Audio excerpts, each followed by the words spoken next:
All right, good morning.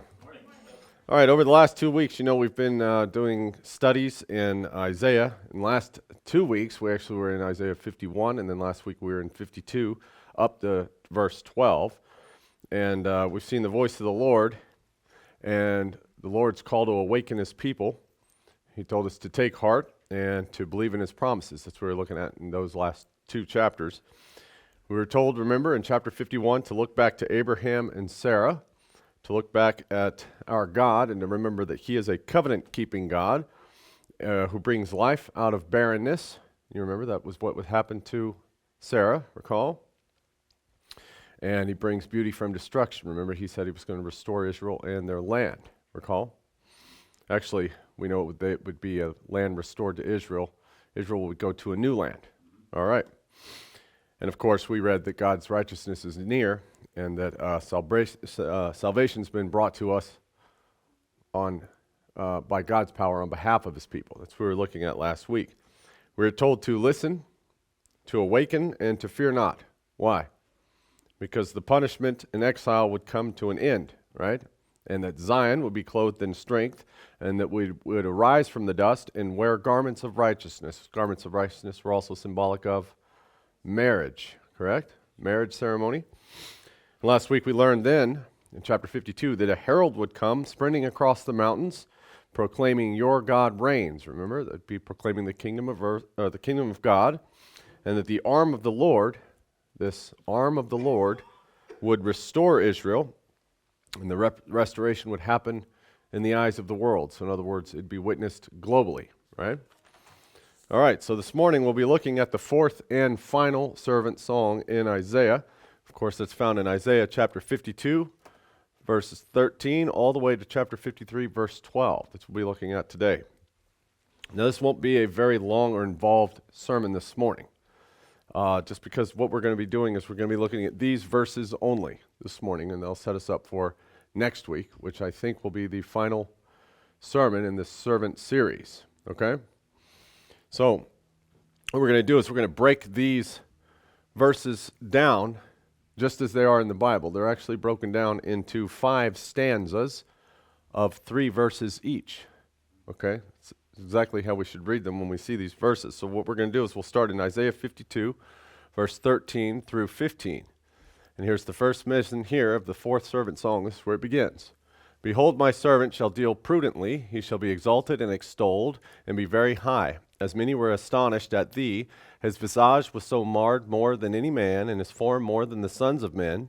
So shall he sprinkle many nations. The kings shall shut their mouths at him, for that which had not been told them shall they see, and that which they had not heard shall they consider." Okay. So, this servant, behold, he shall deal prudently. He shall be exalted and extolled and be very high. So the servant will be wise, right? Or they will act wisely. And of course, we see here that they'll have a future glory, right? And of course, if you look here, who is the only one to be exalted, extolled, and held high in the Bible? Who's the only one? God. So this status of the servant is divine, is it not? You can get mixed up quick if God and Christ are not one, right? Okay. So, yet, as many were astonished at thee, his visage was so marred more than any man, and his form more than the sons of men. So before this servant can be exalted or held high, he must first suffer, right? Suffer what? Well, humiliation, we know that happened to Christ, correct? Disfigurement, marred visage, and that would be physically and metaphorically, correct? Okay. Now here, so he'll be upheld, he'll suffer, and in that manner, so shall he sprinkle many nations. All right? The word nations, once again, is the Hebrew word goy, right? The corresponding Greek is ethnos, okay? And of course, now, goy is an interesting one, and it can be used to describe non-Israelite nations, right? Oftentimes, the word is Gentiles, right? Sometimes. Or it could be used, nations, Goy, it can be used to describe the nation of Israel itself, right? As a collective identity. That's why that word confuses a lot of people, especially when it's just changed from nations to Gentiles. Oftentimes you'll see that, right? So keep that in mind. Now, this sprinkle is what? What is that? Does anything come to mind? Sprinkle, Leviticus 16:14. And he shall take of the blood of the bullock, this Moses, of course, telling the instructions to the Levitical priesthood, right? And sprinkle it with his finger upon the mercy seat eastward, and before the mercy seat shall he sprinkle of the blood with his finger 7 times. That's the same word, sprinkle, there. All right? Now look at these verses here. So here's sprinkle. We understand this is what? This is a blood covenant, is it not? Is that what's going on here? Okay. Hebrews mentioned this. We'll read Hebrews 9, verse 11 through 24. Right? But Christ, being come and high priest of great good things to come by a greater and more perfect tabernacle, not made with hands, that is to say, not made of this building, neither by the blood of goats and calves, but by his own blood he entered in once into the holy place, having obtained eternal redemption for us. For if the blood of bulls and goats and the ashes of an heifer, sprinkling the unclean, sanctifieth to the purifying of the flesh, how much more shall the blood of Christ, who through the eternal Spirit offered himself without spot to God, purge your conscience from dead works to serve the living God? For this cause he is the mediator of the New Testament, that by means of death, for the redemption of the transgressions that were under the first testament, they which are called might receive the promise of eternal inheritance. For where a testament is, there must also of necessity be the death of the testator. For a testament is of a force after men are dead, otherwise it is of no strength at all while the testator liveth. So you see the writer here of Hebrews is telling us the function of Christ's sacrifice, right? Whereupon neither the first testament was dedicated without blood, for when Moses had spoken every precept to all the people, according to the law, he took the blood of calves and of goats with water and scarlet wool and hyssop, and sprinkled both the book and all the people, saying, This is the blood of the testament which the Lord hath enjoined unto you. Moreover, he sprinkled with blood both the tabernacle and all the vessels of the ministry, and almost all things are by law purged with blood, and without the shedding of blood there is no remission. It was therefore necessary that the patterns of things in the heavens should be purified with these, but the heavenly things themselves with better sacrifices than these. For Christ is not entered into holy places made with hands, which are the figures of the true, but into heaven itself, now to appear in the presence of God for us. So, we see here, the sprinkling of blood has something to do with a people who were under the old covenant. Who? Israel. And of course, that's the new covenant, right? And we understand these verses. I know it seems to be some legal language, which is why the writer of Hebrews is often said to be Paul, because it is some complicated legal message here, but we understand what's going on here, right? So Christ is the high priest. His blood sealed the deal. Communion. Isn't that what we recognize? This blood, right? The New Testament. So, what does this sprinkling of blood mean? Very quickly. We're not going to go into the whole theology of it this morning. What we saw here in Leviticus, it was a practice done by the priests. Moses is mentioned in Hebrews 9, of course, and Christ. So, it's a ritual involving purification, right? Purification. And it was done for Israel. All right. So, here, this word nations then, in context is what? Must be. Has to be, right? We've seen the sprinkling here. So shall he, the servant of course, sprinkle many nations of Israel, in order to sanctify, purify, redeem, right? Blood covenant, okay? So goy nations is then who in contexts. As we saw in Hebrews, this sprinkling was connected to priestly atonement. Priestly atonement. All right, to what nations does this sprinkling occur? Who is being addressed in the book of Hebrews? Well, the sons of Eber, right? The Hebrews. Now, the new covenant applies to whom? The house of Israel and the house of Judah. Jeremiah 33, Hebrews 8, right? Or the nations of Israel, right? A nation of what? Kings and priests. So that should put to rest who these nations are. There's no need to go out and make these every nation on earth. These are the nations of Israel who will be sanctified, purified by this priestly atonement, as we saw in the examples of Moses and Leviticus, and then what Christ did for his nations of Israel. You see? That's how you find the context here. That's how you find the context. That's why we can define this word goy here as applying to corporate Israel, not non-Israelite nations of strangers, racial strangers, you see? That's how you do that. God's nations, God's people Israel will be purified, sanctified, and this will be witnessed by the world, correct? We've read this before. Therefore, kings shall shut their mouths at him, right? The unexpected way that God redeems his people will astonish the world. And we were just talking about this morning in Luke, right? About the way that Christ had come as a servant astonished the people. And we'll get into that later. Of course, for they that which had not been told them they shall see, and that which they had not heard shall they consider. So even those who have not sought God will still have God revealed to them. Correct? So Israel's spiritual blindness, it won't be a barrier then. You see? It's not a barrier to God. He will open the eyes of those who never even looked for him. Right? Because they've been purified, the nation of Israel, you see?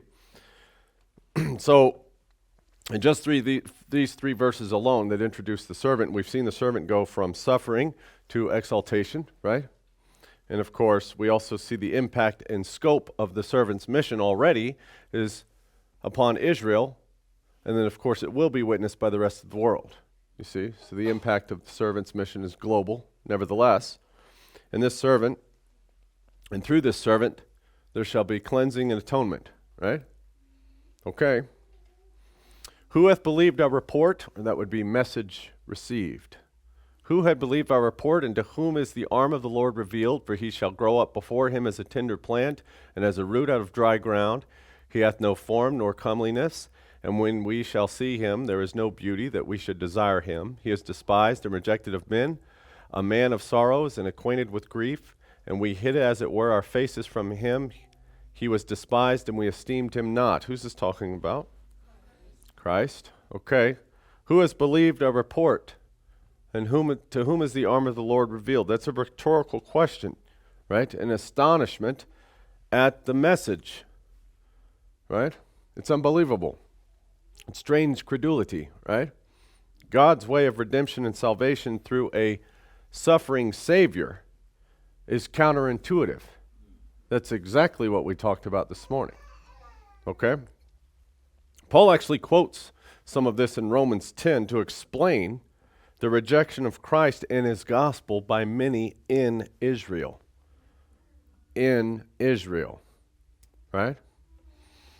The report or the message heard is so unexpected, so contrary to human understanding and expectations that few can accept it. Now, is this anything that you as fellow kingdom believers can relate to? Have any of you given a report to Israelites, of course, and they won't believe it? They reject it. It's unbelievable. Now, some have latched on to it. Some have followed the king's ways.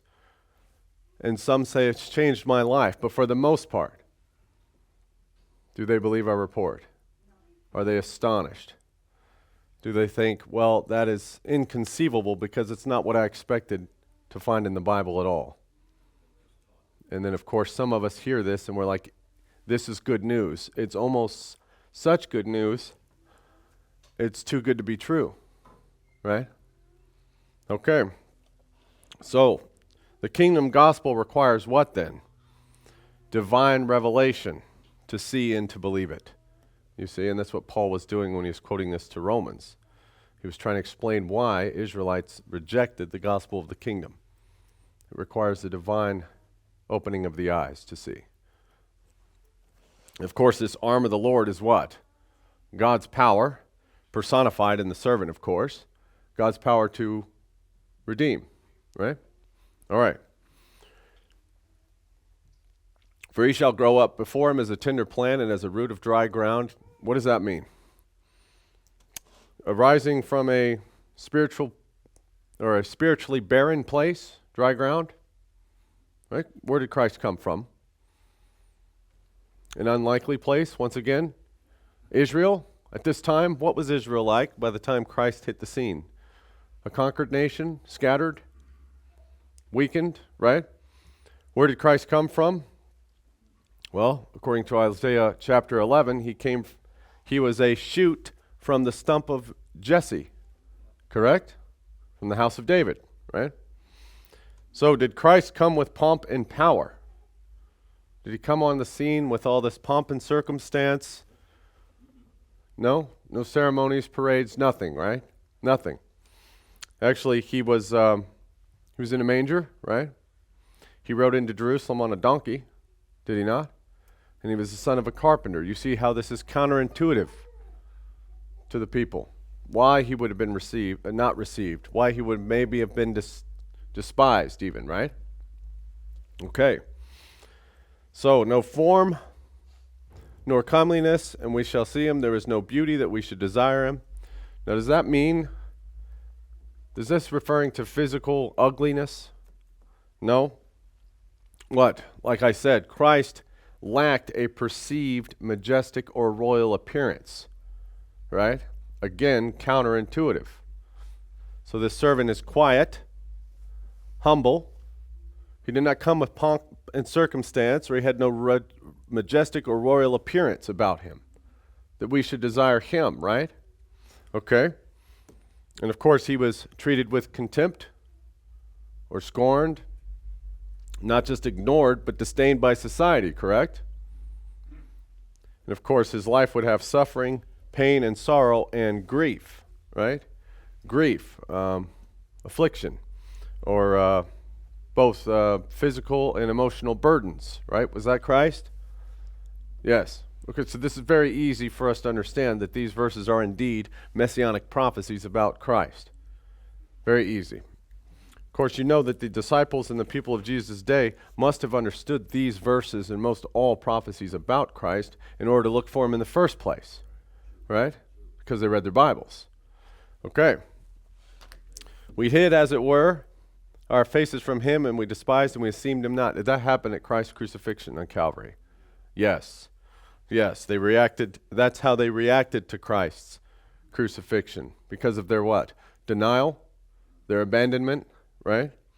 This could also apply, of course, to the tragedy of Israel's spiritual blindness in this age, right? Or our human failure to recognize Christ as King and Messiah. Again, as kingdom believers, you spread the good news. Does it always take hold in the people who you tell this to? No? All right. Isaiah 53, verse 4 through 6. Surely he hath borne our griefs and carried our sorrows, yet did we esteem him stricken, smitten of God, and afflicted. But he was wounded for our transgressions and was bruised for our iniquities, and the chastisement of our peace was upon him, and with his stripes we are healed. All we like sheep have gone astray. We have turned every one to his own way, and the Lord hath laid on him the iniquity of us all. Famous verses, are they not? Very simple. It does not require a detailed exposition in order to understand the themes of this messianic prophecy, does it? No, so I'm not going to stay too long on this because we all understand what this entails, correct?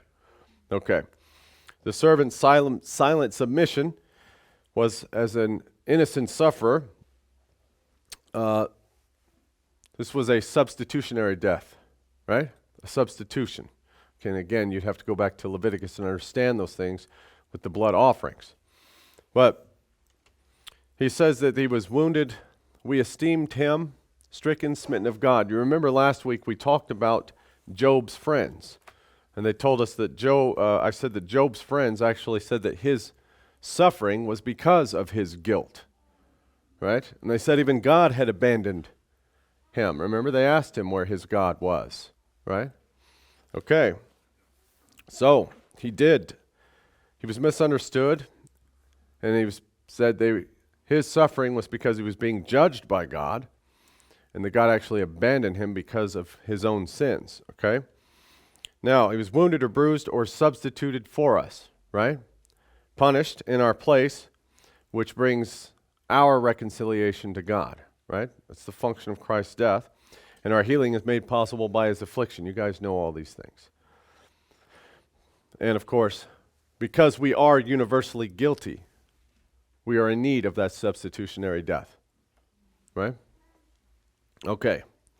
53, verse 7 through 9 in Isaiah. He was oppressed and he was afflicted, yet he opened up not his mouth. He was brought as a lamb to the slaughter, and as sheep before his shearers is dumb. So he openeth not his mouth. He was taken from prison and from judgment, and who shall declare his generation? For he was cut off out of the land of the living. For the transgression of my people was he stricken. And he made his grave with the wicked and with the rich in his death, because he had done no violence, neither was there any deceit in his mouth. You'll see these quoted over and over and over again in the New Testament. You'll see these fulfilled every step of the way as you go through the Synoptic Gospels. So like I said, another set of verses, or this passage here, doesn't require a detailed exegesis. And of course, we see he was a silent sufferer, correct? And we could go through every single one of these and tell you how he did not open his mouth when he was at the court brought in front of Pontius Pilate, all that. We know these things, correct? Okay, so Isaiah 53, verse 10 through 12. Yet it pleased the Lord to bruise him. He hath put him to grief. When thou shalt make his soul an offering for sin, he shall see his seed and shall prolong his days, and the pleasure of the Lord shall prosper in his hand. Now this gets a little tricky. These are the ones you don't hear, right? They'll quote these all day long, but for he shall see his seed and shall prolong his days. Christ? Christ's seed. What's this mean? All right. He shall see the travail of his soul and shall be satisfied. By his knowledge shall my righteous servant justify many. So now we're back on track. That's Christ, right?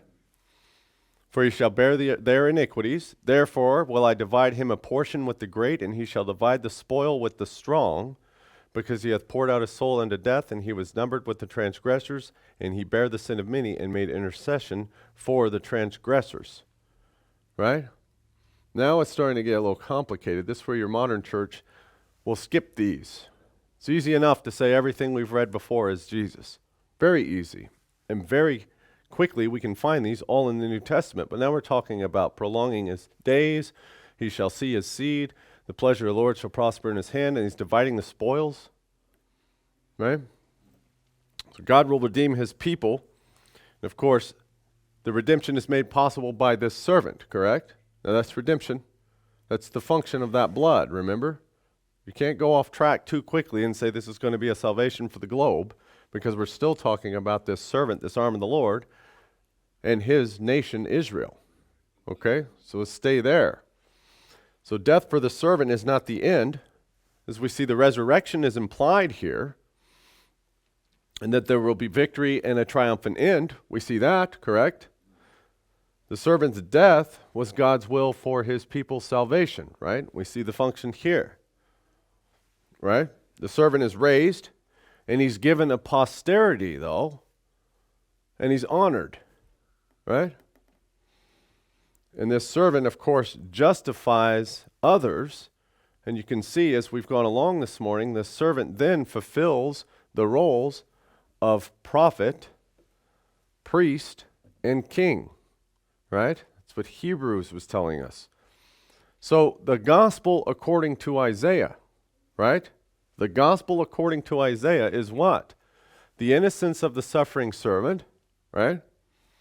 The substitutionary nature of his death, correct? The universal guilt of humanity, okay? The divine initiative in redemption, who?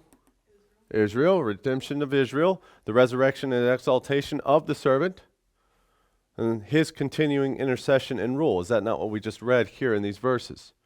And so you see, that's the gospel according to Isaiah about the function of this servant and what he's to do.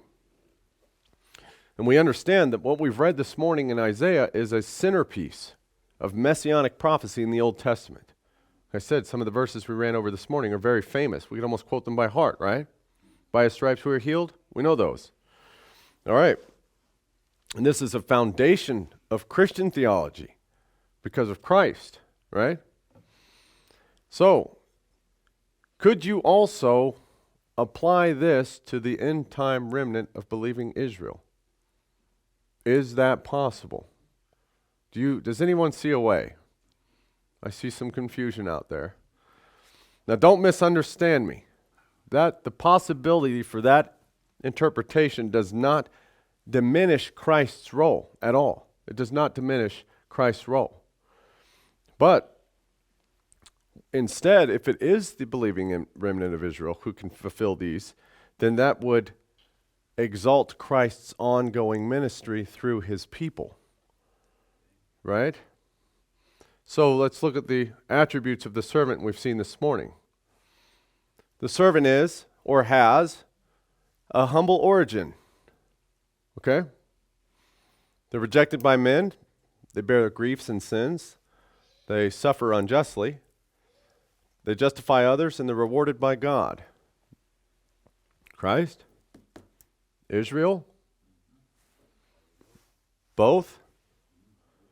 Now you understand, if this can be, it obviously is Christ. If the believing remnant of Israel fits the bill, like I said, it does not diminish Christ's gospel or his mission. This would then say that the people, he shall see his seed, he shall prolong his days. Could that be Israel? Is Israel his posterity? Does Israel exalt Christ by carrying on his work? Right?